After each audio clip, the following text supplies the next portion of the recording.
Et yo à tous et à toutes sur le canal Dark Yoda-san côté gaming et notamment avec la sortie de XCOM 2, cette licence magnifique pour tous les passionnés en hardcore, etc. qui adorent en baver. Alors je voulais revenir un petit peu sur les quelques aspects techniques du jeu. Quand vous ouvrez XCOM 2, vous lancez XCOM 2, une fois installé évidemment. Alors voilà, je voulais vous montrer effectivement l'aspect de l'écran de démarrage de XCOM 2 et effectivement la possibilité d'avoir accès aux modes qui sont mis à disposition par la communauté ainsi que par les célèbres personnes derrière le mode Long War. Un Long War qui a fait un gros succès, un tabac sur le premier volet XCOM Enemy Unknown et Enemy Within.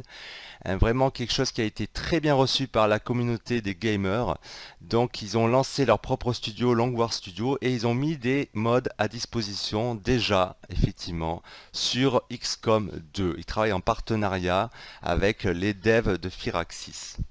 Alors, quand vous installez des mods sous XCOM 2, il faut se rendre sur la page de Steam et vous allez dans le...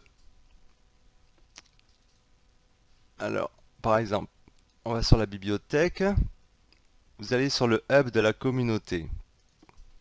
Voilà. Alors, vous pouvez avoir accès par ici. Voilà, voilà un mode, par exemple, disponible.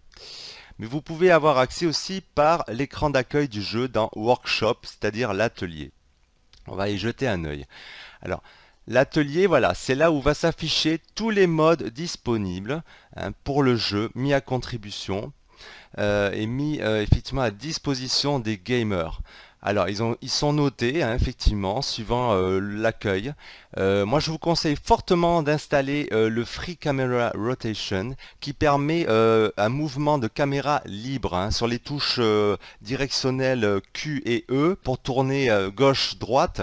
En fait, c'est celui qui a créé ce mode vous permet d'avoir une caméra en rotation libre quand vous appuyez en continu sur une des touches. Vous faites une rotation que vous arrêtez en relâchant la touche Q ou E.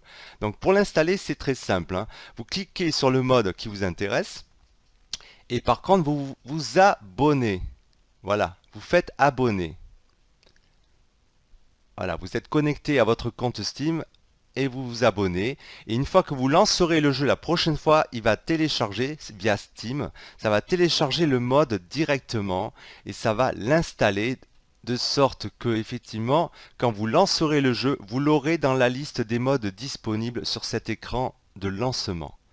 Alors après, vous cochez dessus pour le rendre actif. Vous voyez, j'ai décoché, il n'apparaît plus blanc. Voilà, hop. Free Camera Rotation. Ça c'est un autre mode, bon que je n'ai pas pour l'instant encore activé.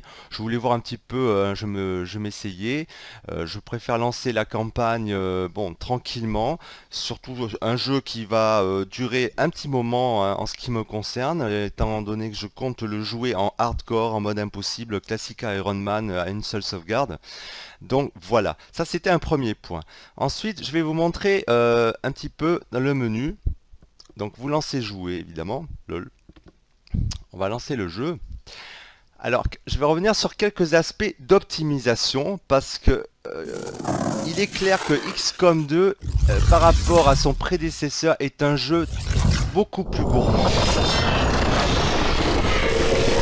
et qui n'est pas encore apparemment parfaitement optimisé si l'on peut en juger les témoignages des joueurs qui ont commencé dessus. Voilà l'écran donc du jeu in-game. Alors vous allez dans options. Alors dans le son il n'y a pas grand chose à faire pour dire rien du tout. C'est au niveau de l'affichage. Moi je vous conseille, alors là j'ai laissé en mode fenêtré évidemment, c'était pour permettre de filmer un petit peu mon bureau. Mais bon, vous restez en plein écran évidemment. J'ai une résolution de 1920-1080 native. Alors ce que vous allez faire par contre, si ça rame, si ça patine chez vous, c'est de désactiver la synchronisation verticale. Vous le décochez. Ensuite, c'est au niveau des graphismes qu'il va falloir jouer. Alors moi je suis en pré-réglage parce qu'effectivement j'ai personnifié les presets, parce que normalement le jeu, quand vous lancez le jeu par rapport à votre matos, il va faire une sorte d'auto-détection comme beaucoup de jeux le font, et appliquer des réglages par défaut qui va penser judicieux pour votre configuration. Alors moi au début il m'avait mis tout en médium. Alors pour jouer en haut, je sais pas ce qu'il faut comme config, parce qu'apparemment même ceux qui ont des GTX 970, ça mouline à mort, genre 30 fps. Alors moi je suis juste avec une misérable GTX 660, donc effectivement je vais faire ce que je peux avec. Donc c'est au niveau de l'anticrénelage, vous allez choisir cette option FXAA. Par défaut je crois que ça se met ici, donc vous choisissez FXAA. Au niveau de l'occlusion ambiante, alors l'anticrénelage, c'est ce qui vous affiche l'image moins pixelisée, ça évite cet effet d'escalier au niveau des contours, de tout ça, de la 3D. L'occlusion ambiante, pour résumer vite fait, ça permet une meilleure qualité du rendu 3D. Alors par défaut il se met sur SSAO, vous allez cliquer sur Tile AO, Ambient Occlusion. Ensuite vous allez décocher la profondeur de champ qui est activée par défaut. Vous la décochez, désactivez. Et vous allez désactiver aussi, qui est activé par défaut, les reflets spatiaux. Voilà comment optimiser d'une manière assez simple le jeu pour gagner quand même quelques FPS si vous trouvez que ça freeze un petit peu, ça lag. Voilà, moi, voilà mes réglages tels que je les ai personnalisés. Voilà, alors je voulais vous montrer pour finir sur ces petits aspects techniques du jeu, en attendant effectivement un patch de Firaxis, j'espère qu'il arrivera, suivant l'attente des joueurs, mais ils sont nombreux pour vouloir optimiser tout ça. On va aller dans personnages. Alors ça c'est une petite nouveauté à l'écran d'accueil comme ça, c'est que les personnages, vous pouvez importer des personnages, et notamment toute l'équipe des développeurs. Voilà. Vous voyez, c'est quand même un nombre conséquent de personnages des développeurs.